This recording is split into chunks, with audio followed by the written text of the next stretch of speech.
Selamat pagi, salam sehat dan bahagia semuanya. Baik, Bapak Ibu Saudara, hari ini Ibu akan menjelaskan kelanjutan dari ajaran kesalahan atau ajaran pertanggungjawaban pidana. Kalau di dalam perkuliahan yang lalu bahwa dasar patut dipidananya seseorang itu adalah bergantung kepada kesalahan, atau kalau pengaturannya adalah asas legalitas, maka asas yang berbicara tentang kesalahan adalah asas geen straf zonder schuld, tiada pidana tanpa kesalahan. Kesalahan ini, saudara, itu merupakan keseluruhan syarat dari adanya perbuatan yang dapat dimintai pertanggungjawaban pidana. Di dalam ilmu hukum pidana, pertanggungjawaban pidana yang didasarkan pada kesalahan, di mana kesalahan ini terbagi dua, yaitu ada yang namanya kesengajaan dan ada yang namanya kealpaan atau kelalaian. Nah, kesengajaan sudah dijelaskan pada minggu yang lalu bahwa syaratnya atau unsurnya dari kesengajaan itu adalah apabila pelaku menghendaki dan mengetahui akan satu akibat atau akan adanya perbuatan tersebut. Nah, namun di dalam praktek, unsur dari mengetahui dan menghendaki ini hampir sama saja penerapannya.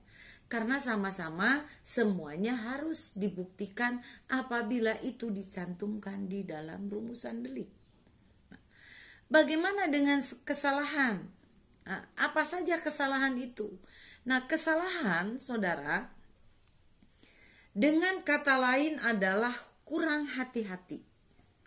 Atau kesalahan itu adalah kealpaan yang disadari. Artinya, pelaku itu mungkin saja menduga akan akibat perbuatan tersebut, tetapi akibat itu sebetulnya tidak dikehendaki oleh pelaku. Nah, oleh karena itu pelaku tidak hati-hati atau pelaku kurang hati-hati. Contoh, apabila seseorang mengendarai kendaraan dengan keadaan ngebut, artinya dia menjalankan kendaraan itu di jalan raya dengan kecepatan misalnya 100 km per jam. Dia patut menduga bahwa kalau tiba-tiba ada orang nyebrang atau kendaraan itu direm mendadak, pasti akan terjadi sesuatu accident atau kecelakaan.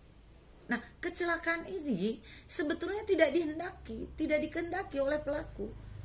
Pelaku tidak menghendaki. Mana ada orang yang bercita-cita misalnya ketika dia mengendarai motor atau mengendarai mobil terus dia bilang, sugan we engke nabrak nu geulis atau nabrak nu kasep misalnya. Kan gak ada. Nah, tetapi karena dia kurang hati-hati, maka kecelakaan itu terjadi.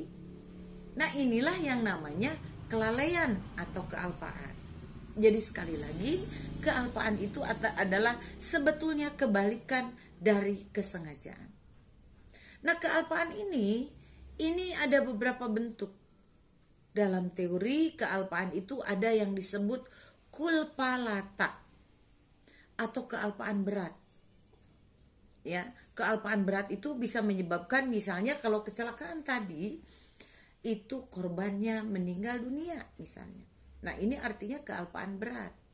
Atau di dalam pasal 359 KUHP misalnya mengenai karena kealpaannya menyebabkan orang lain meninggal. Nah, ini adalah kealpaan berat. Kealpaan yang kedua adalah culpa lepis. Lepis di sini bukan lepis merek celana ya atau merek jeans gitu. Nah, culpa lepis ini adalah dengan bahasa Belandanya lichte schuld atau kealpaan ringan. Nah, ini kealpaan ringan ini kealpaan yang atau kekeliruan atau kekurang hati-hatian yang menyebabkan korbannya itu misalnya dampaknya mengakibatkan tidak berat tetapi ringan. Artinya tidak meninggal misalnya, tetapi hanya luka ringan karena keserempet saja misalnya tadi kecelakaan itu. Ya, yang ketiga adalah onbewusstelschool. Onbewusstelschool itu adalah apabila pelaku tidak dapat membayangkan akibat yang mungkin timbul dari perbuatannya.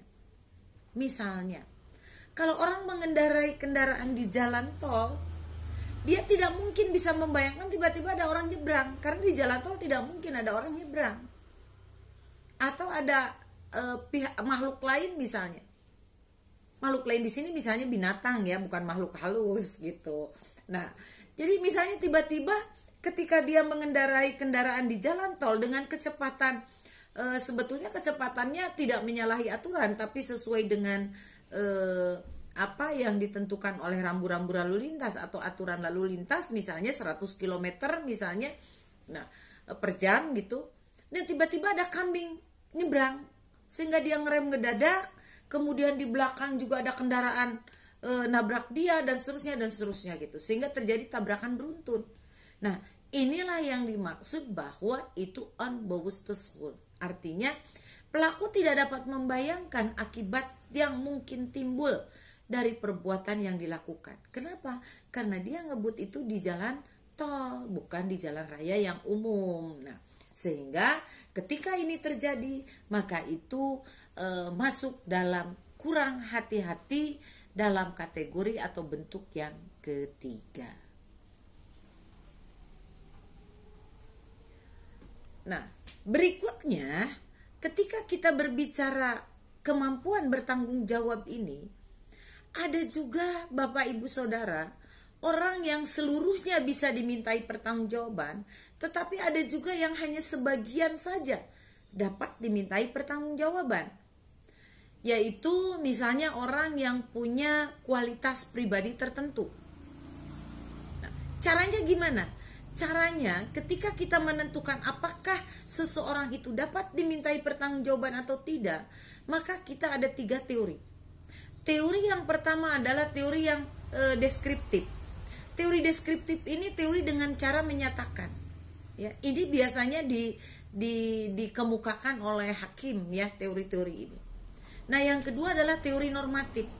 Teori normatif itu menilai. Menilai di sini bukan menilai secara subjektif, tetapi menilai berdasarkan unsur-unsur atau syarat-syarat dari delik atau tindak pidana tersebut. Nah, yang ketiga adalah sistem gabungan. Menggabungkan antara deskriptif dengan normatif. Nah, teori yang ketiga inilah yang dianut oleh hukum pidana Indonesia.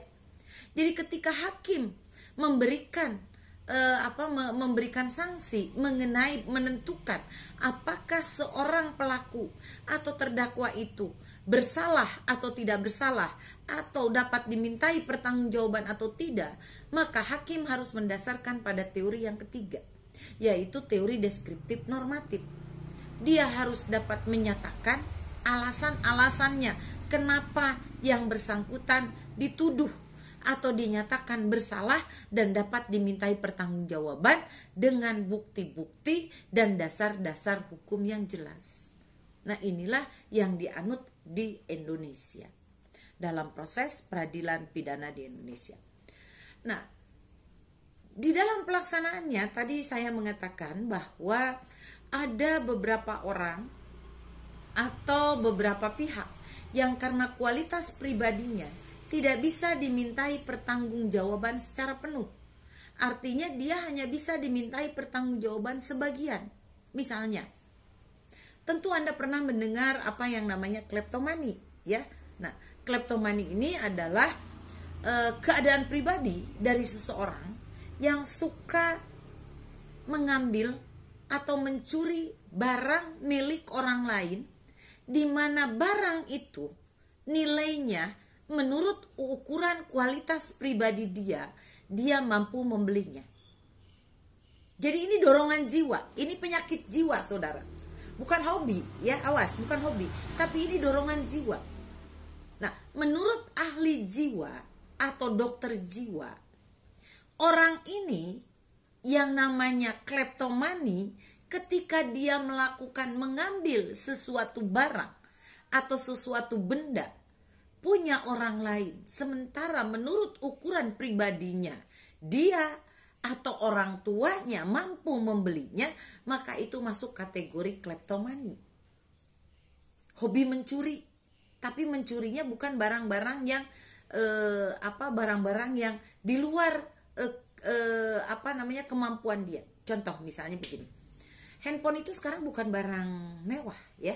Nah, kalau ada orang mencuri handphone, ya handphone cininit lah misalnya, padahal dia sudah punya iPhone, tapi dia suka kalau melihat handphone itu dia suka ingin mengambilnya. Nah, ini artinya dia itu patut diduga bahwa dia punya kelainan jiwa, punya penyakit jiwa. Penyakit jiwanya adalah dorongan ingin mengambil barang atau benda milik orang lain. Nah, itu adalah kleptomani. Bagaimana kalau kleptomani membunuh? Kalau membunuh tidak masuk, karena kleptomani ini penyakit jiwa atau dorongan jiwa yang hanya mendorong dirinya atau pelaku itu untuk mengambil sesuatu barang. Biasanya barangnya memang tidak barang yang berharga ya, bukan mobil, motor gitu, bukan. Biasanya hanya ya barang-barang misalnya jepit, bros misalnya ya kalau anak-anak gadis gitu. Atau kalau anak-anak cowok misalnya ya aksesoris yang aksesoris motor misalnya atau apalah yang, tapi menurut ukuran dia mampu membeli, orang tuanya bisa membelikan dia gitu ya. Nah itu. Yang kedua, penyakit jiwa atau keadaan jiwa pada seorang pelaku yang namanya piromani. Piromani bukan wani piro, bukan. Piromani. Nah, piromani ini penyakit jiwa yaitu yang berupa kesukaan untuk melakukan pembakaran tanpa sebab. Jadi dia dorongan jiwanya itu ingin melakukan pembakaran saja. Hobi melakukan pembakaran itu. Tapi yang dibakarnya bukan rokok ya, awas, bukan rokok ya. Nah, misalnya kalau dia ngelihat sesuatu barang, dia trauma misalnya. Biasanya ini menurut dokter jiwa, ini karena dia punya traumatik tertentu. Kleptomani, piromani itu biasanya punya orang itu punya penyakit ini karena dorongan jiwa tertentu. Jadi dia ingin selalu membakar, melakukan pembakaran. Ya, misalnya kalau ngelihat ngelihat karena dia misalnya ingin pernah ditabrak motor misalnya. Jadi kalau melihat motor dia ingin selalu membakar motor itu. Selalu dia ingin membakar karena dia pernah dicelakakan atau pernah mau dicelakakan oleh motor misalnya. Nah, ini patut diduga bahwa orang itu, dan dia membakarnya tanpa sebab. Jadi mungkin motor temannya, mungkin motor dia sendiri, mungkin motor orang tuanya begitu. Nah, jadi ini dorongan jiwa yang tiba-tiba datangnya. Nah, yang ketiga adalah klaustrofobi. Klaustrofobi ini adalah seseorang yang merasa ketakutan kalau berada di ruang yang sempit. Ini biasanya diderita oleh orang yang pernah misalnya disekap, atau misalnya tentara atau petugas keamanan yang baru pulang dari medan perang. Ya, karena apa? Karena memang misalnya dia pernah disekap oleh musuh misalnya, atau seorang gadis yang pernah mau diperkosa misalnya, atau anak yang pernah diculik misalnya. Jadi dia kalau berada di ruang yang sempit, ya, dia merasa ketakutan sekali gitu. Nah, sehingga dia berontak, dia bisa melakukan apa saja. Nah, karena itu dia tidak boleh dan tidak bisa berada di ruang yang sempit. Dan yang terakhir, ya, ini ada penyakit jiwa yang namanya nymphomani. Nah, ini hati-hati untuk para gadis. Nymphomani ini adalah penyakit jiwa, tetapi ini hanya ada dalam jiwanya laki-laki. Seperti apa penyakitnya? Penyakitnya adalah dorongan jiwanya adalah kalau ketemu lawan jenisnya dia selalu ingin berbuat tidak senonoh. Nauzubillah min dalik ya. Berbuat tidak senonoh itu macam-macam. Nah, hanya memang ini juga masih pasal perbuatan tidak senonoh ini juga masih karet gitu ya. Karena begini, kalau zaman ibu muda dulu, yang namanya cipika-cipiki itu termasuk perbuatan tidak senonoh. Tapi kalau sekarang kan sudah menjadi tren ya. Bahkan Anda sendiri misalnya kalau dengan teman sudah akrab, bergandengan tangan, berangkulan jalan begitu. Nah itu kalau zaman dulu itu tidak senonoh. Nah jadi ukurannya senonoh tidak senonoh itu adalah kearifan lokal. Kalau Anda ada di Aceh, hati-hati ini. Nah, nymphomani ini adalah dorongan jiwa atau keadaan batin dari seorang laki-laki terhadap lawan jenisnya. Jadi kalau ketemu lawan jenisnya, dia selalu ingin berbuat tidak senonoh, ingin saja usil begitu. Nah, oleh karena itu saudara, hati-hati. Nah, jadi ada 4 golongan atau 4 tipe. Ketika kita berbicara kemampuan bertanggung jawab, maka dia hanya mampu bertanggung jawabnya sebagian. Artinya, ketika orang tersebut melakukan 4 hal tadi, kleptomani ketika melakukan pencurian, kemudian piromani ketika dia melakukan pembakaran, kemudian klaustrofobi ketika dia melakukan pemberontakan di dalam ruangan yang sempit, atau nymphomani ketika dia melakukan perbuatan cabul atau pelecehan atau perbuatan tidak senonoh gitu ya. Nah, ini empat kategori ini, keadaan jiwa ini menurut hukum pidana dapat diampuni sebagian. Jadi kemampuan bertanggung jawabnya dapat diampuni saudara. Yang mana diampuninya? Diampuninya kalau dia melakukan tadi. Kalau kleptomani mencuri, yang dijadikan curiannya itu adalah objek yang tidak seberapa nilainya menurut ukuran dia atau orang tuanya, kalau anak kecil misalnya, nah berarti dia tidak bisa dimintai pertanggungjawaban. Tetapi kalau misalnya kleptomani melakukan perbuatan tidak senonoh, atau kleptomani melakukan penganiayaan atau melakukan pembunuhan, ini tentunya dapat dimintai pertanggungjawaban. Apa yang menjadi dasar berikutnya ketika orang itu supaya tidak bisa dimintai pertanggungjawaban atau dikenakan sanksi? Tentunya harus ada keterangan ahli. Keterangan ahli ini adalah keterangan dari dokter. Dokter dalam hal ini tentunya dokter jiwa, dari psikiater atau dari psikolog. Paham ya? Nah, satu hal lagi sekarang. Bagaimana kalau mabok? Ya, keadaan mabok atau drunkenness atau intoxication ya bahasa Inggrisnya. Nah, mabok saudara di Indonesia ini bukan budaya. Mabok bukan tradisi. Mabok bukan kebiasaan. Sehingga mabok itu tidak bisa dimintai bebas untuk bertanggung jawab. Artinya dalam hal ini pelaku dapat dimintai pertanggungjawaban.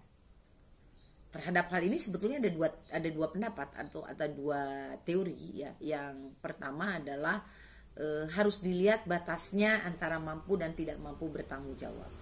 Kalau dia mabok di tempat umum, dia mabok mengganggu ketertiban umum, dia mabok mencelakakan orang lain, atau dia mabok sebagai dasar supaya nyalinya itu gede untuk melakukan satu perbuatan tertentu, maka itu jelas dapat dimintai pertanggungjawaban.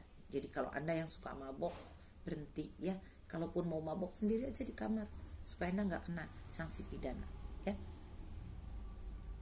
Nah, itu mengenai ajaran kesalahan saudara. Jadi kealpaan dan kesengajaan sudah Ibu jelaskan, dan materi ini sudah selesai, tinggal kita satu bab lagi. Terima kasih, selamat pagi, selamat melaksanakan ibadah puasa, salam sehat, salam bahagia, wassalamualaikum warahmatullahi wabarakatuh.